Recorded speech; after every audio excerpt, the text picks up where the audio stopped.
Welcome back. One man's love for writing launched a career in journalism at a newspaper that's been serving the Bay Area's Latinx community for more than 5 decades now. El Tecolote is the longest-running bilingual publication in the United States, featuring stories of the community in San Francisco's Mission District. On the final day of Hispanic Heritage Month, KTVU's Christina Rendon takes a look at the history of the paper and how it continues to thrive.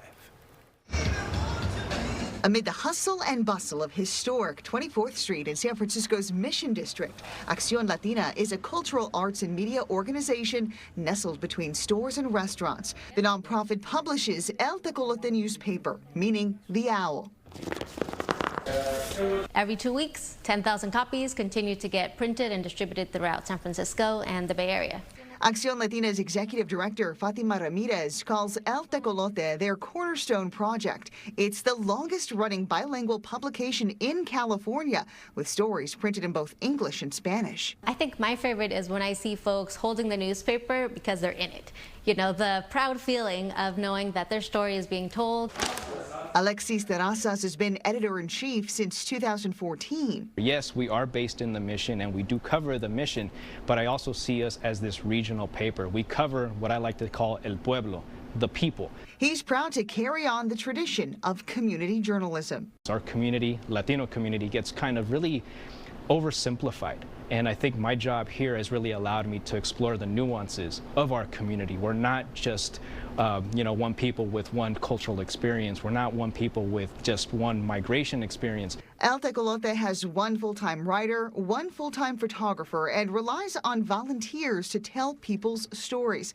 The paper was first founded by volunteers more than 5 decades ago, led by a man named Juan Gonzalez. He was born and raised in Stockton, then moved to San Francisco in the mid-60s to attend San Francisco State University. Counselors were telling me there's no future in journalism, money, you can't make a lot of money. It's going to be tenuous in terms of if you have a job. Gonzalez didn't listen. He was only 22 years old, a fresh journalism graduate, when he was asked by SF State to stay and become a professor in the La Raza Studies program. I was teaching people how to write, and there was about maybe 15 students, how to write and how to write about community, the neighborhood here, the Mission. But there was no place to get the stories published. He asked students to help him start a newspaper serving the needs of the Latino community in the Mission. We had a fundraiser, amateur talent show, raised $350, and that was enough to publish 4 issues of a 4-page, 5,000-copy edition of a newspaper. On August 24th, 1970, the first edition was printed. I had said to myself and told the staff, look, I'm willing to commit 5 years of my life to do this, okay? Are you with me? I said, okay, at least a year? Yeah, okay, we can do a year.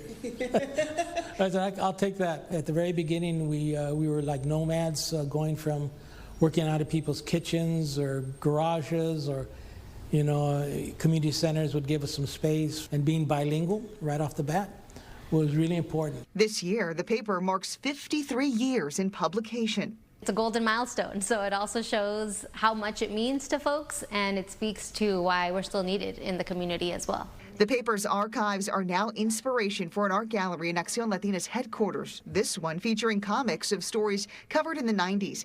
El Tecolote has expanded its reach as well with a website and 2 recently launched podcasts. It's getting harder and harder to live in the Mission District where we're currently based, so we want to make sure that we're reaching them where they are at. Gonzalez is still recruiting volunteers, raising money, and on occasion, he'll write a story. If you're passionate about something, you're going to make a commitment to do right by it. He credits the paper's longevity to community support, donations, and the staff. It's that army of volunteers over the years, that 400+ volunteers that contributed to the paper as translators, as writers, photographers, illustrators, designers, distributors of the paper.